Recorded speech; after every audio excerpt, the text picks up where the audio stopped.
Hi there, welcome to What Series 16, and today just happens to be our 200th and first edition of What since we started doing things with Around the Bend Ministries.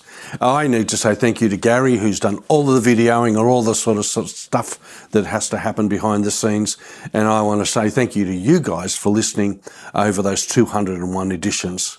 Here we go, we're going to continue to talk about Joseph now. We're talking about Joseph, and now the boys or his brothers are at his place. And when Joseph came home, they brought him the present which was in their hand and into the house, and they bowed down before him to the earth. Notice within all of that, just before that passage, they were given water to wash their feet, and the brothers expected to be seized as slaves, but they were actually treated with the correct hospitality of guests. This was a love and goodness concept from Joseph, and that he would win them over and bring them to a full repentance concept. The brothers received the blessings of love and kindness from Joseph without even knowing who he is. In the same way, God shows love and blessing upon man even when man doesn't know from whom the blessings come. We get it all the time, don't we? That we get blessed and we're not sure where it's coming from, and we forget to attribute that to God. Notice that too, it says they brought him a present. They once again fulfilled a dream that Joseph had had many, many years before.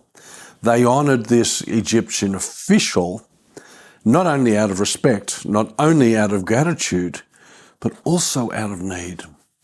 When people sense they truly need Jesus, there will be a prompting for them to give to him. And that's what we do when we worship, when we get together to sing, or when we just get together, or even do it privately, and we say thanks to God.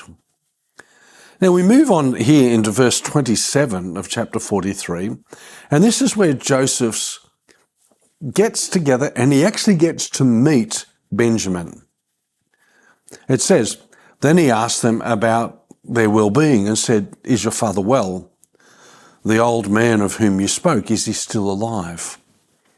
And they answered, your servant, our father, is in good health. He is still alive.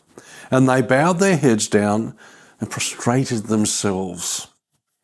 You get the image. He's asking about Dad. Why is he asking about Dad?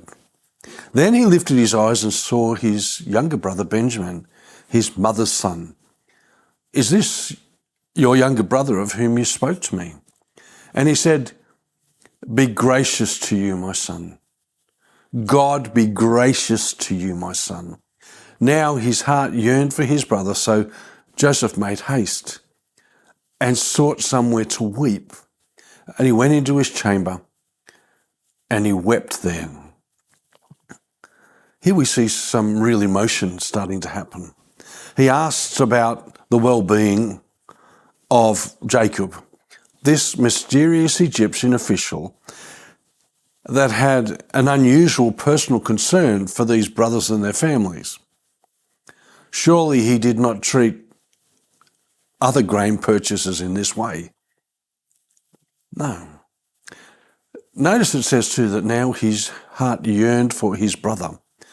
Joseph was especially affected at meeting his only full brother, Benjamin, who he perhaps had last seen as a small child. He was so overcome with that emotion that he went out of the room and into his private chamber and he wept. He was sad and emotional because he had never had a relationship with Benjamin at all.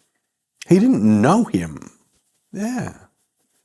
This is an interesting glimpse into the fact that there's emotion involved, even though there are so many years of hurt and pain. I think we need to also click into some of the emotional aspects of how things work in our lives and turn and give thanks to God for the way that he brings everything together. Have a good week.